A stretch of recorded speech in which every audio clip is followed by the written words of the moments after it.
Hello दोस्तों, स्वागत है आप सभी का एक बार फिर से आपके अपने एजुकेशनल चैनल एंट्रेंसियोलॉजी पर। मैं हूं राजेश भार्गव।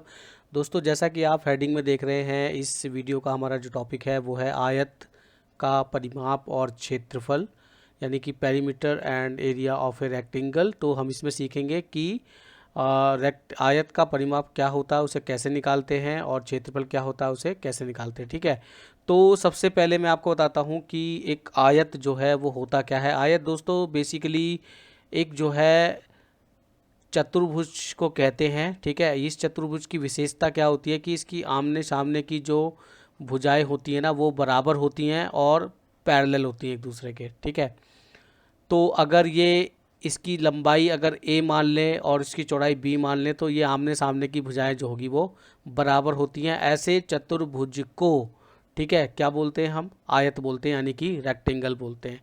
ठीक है, अब आयत का परिमाप क्या होता है दोस्तों? देखो, परिमाप सबसे पहले मैं आपको बताता हूँ कि परिमाप क्या होता है। परिमाप किसी भी आकृति, जो घिरी हुई आकृति होती है, उसकी पूरी बाउंड्री को आप जो उसकी लेंथ का पता लगा लो, वो उसका परिमाप होता है। ठीक है, तो आउटर बाउंड्री क्या है इसकी? ये है, यानी कि अगर हम इसको लंबाई मान ले, एल मान ले, ठीक है, और तो इसका मतलब है सामने वाली जो इसकी रेखा है वो भी एल है। ठीक है, यहाँ पे, और इसको हम चौड़ाई मान ले तो ये बी है, और ये भी सामने वाली भी बी होगी। ठीक है, तो इन ये दो बी हो गए, एक बी ये, एक बी ये, एक ए ये और एक ए ये हो गया। यानी कि इसका मतलब ये है कि हम अगर हम दोनों दोनों लेंथ्स को जोड़ दें, यानी कि आमने सामने की लेंथ को जोड़ दें, और दोनों ब्रेड्थ यानी कि दोनों की जो चौड़ाई है उसको जोड़ दें, ठीक है, तो ये हमारी जो होती है पूरी पैरामीटर, एक पेरीमीटर निकल कर आती है। ठीक है, तो इसको हम इस तरह से भी लिख सकते हैं 2l प्लस 2b। ठीक है, और इसको हम इस तरह से भी लिख सकते हैं 2l प्लस b।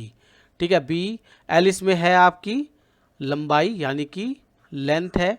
ठीक है, और बी जो है वो है आपकी चौड़ाई यानी कि ब्रेड्थ। ठीक है, तो ये इस तरह से आप जो है पेरीमीटर का ये फॉर्मूला हमारा निकल कर आता है, किसकी? रेक्टेंगल का, यानी कि आयत का। ठीक है, अब हम इसको करके देखते हैं, एक सिचुएशन क्रिएट करते हैं, ठीक है, रियल वर्ल्ड की। तो यहाँ पे देखते हैं, मान लीजिए इसकी जो लंबाई है वो 5 मीटर है, ये आयत है।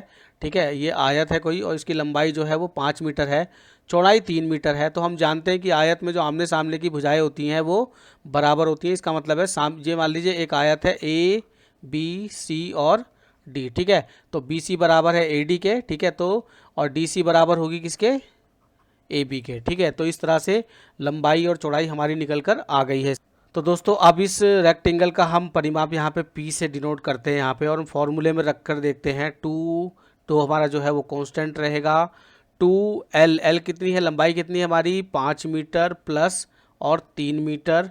ठीक है, चौड़ाई है, बराबर 2 गुणा 5 और 3 8 मीटर, बराबर 16 मीटर। ठीक है, तो ये हमारी जो है इस जो है वो परिमाप हमारी आ जाएगी, यानी कि पेरीमीटर आ जाएगी। अब एक नेक्स्ट क्वेश्चन एक और हम लेके चलते हैं यहाँ पे।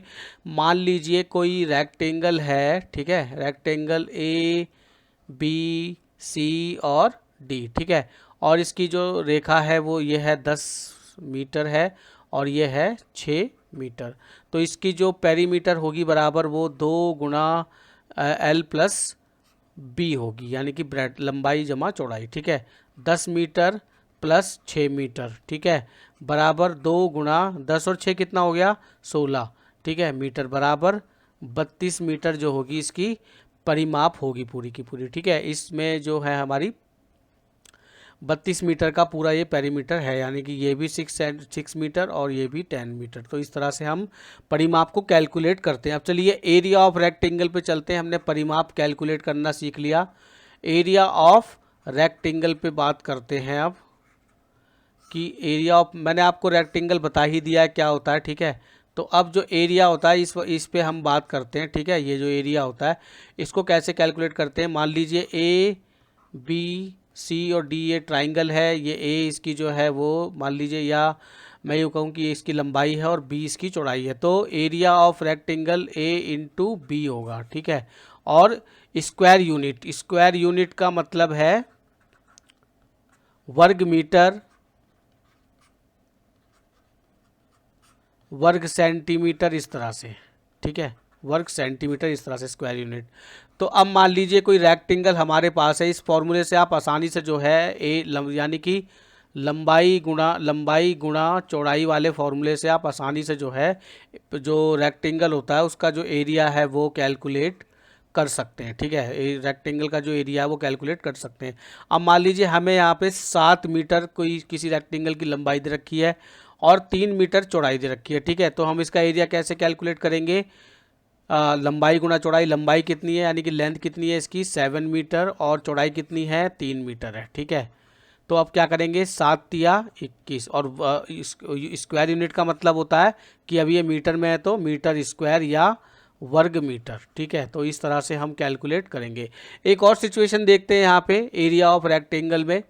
एरिया ऑफ रेक्टेंगल में एक नई सिचुएशन मैं क्रिएट करता हूँ। ठीक है, अब यहाँ पे मान लीजिए 6 सेंटीमीटर इसकी जो है वो लंबाई है और 2 सेंटीमीटर इसकी चौड़ाई है। ठीक है, PQRS आपकी डिफरेंट नाम मैंने रखा है यहाँ पे। ठीक है, और इसकी देखिए यहाँ पे 2 सेंटीमीटर, जैसा कि मैंने बताया आमने सामने की भुजाएं रेक्टेंगल में बराबर होती हैं। ठीक है, और तो ये भी 6 सेंटीमीटर। अब हम area of rectangle, area of PQRS, ठीक है, PQRS का एरिया कितना होगा?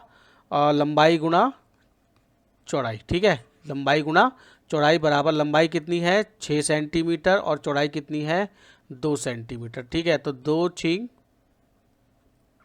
छिंग 12 या 6 दूनी 12 सेंटीमीटर स्क्वायर या वर्ग सेंटीमीटर। ठीक है, तो इस तरह से आप आसानी से जो है रेक्टेंगल का जो है पेरीमीटर और एरिया जो है वो माप सकते हैं। ठीक है, पेरीमीटर मैंने आपको बता दिया कि जितनी भी आउटर बाउंड्रीज होती है घिरी हुई आकृतियों की उसकी जो लेंथ होती है वो पेरीमीटर होती है। तो इस फॉर्मूले से 2 इंटू यानी कि ब्रैकेट L+B आप इस तरह से पेरीमीटर फाइंड कर सकते हैं। ठीक है, और रेक्टेंगल की जो एरिया होता है उसका जो फॉर्मूला होता है लंबाई गुना चौड़ाई यानी कि L/B होता है। तो दोस्तों आशा करता हूँ कि ये टॉपिक आपको समझ आ गया होगा। अगर आपको टॉपिक पसंद आया, ये वीडियो पसंद आया तो प्लीज़ लाइक और शेयर करिए, और अगर चैनल पर नए आए तो चैनल को जल्दी से सब्सक्राइब कर लीजिए, क्योंकि ऐसे ही नॉलेजेबल जो वीडियोज़ हैं हमारे चैनल पर आते रहते हैं। तो दोस्तों आज के वीडियो में बस इतना ही, तब तक मिलते हैं बहुत जल्दी एक और नई वीडियो में एक और अच्छे से टॉपिक के साथ। तब तक के लिए स्टडी करते रहिए एंट्रेंस जियोलॉजी के साथ। मैं हूँ राजेश भार्गव। बाय बाय दोस्तों।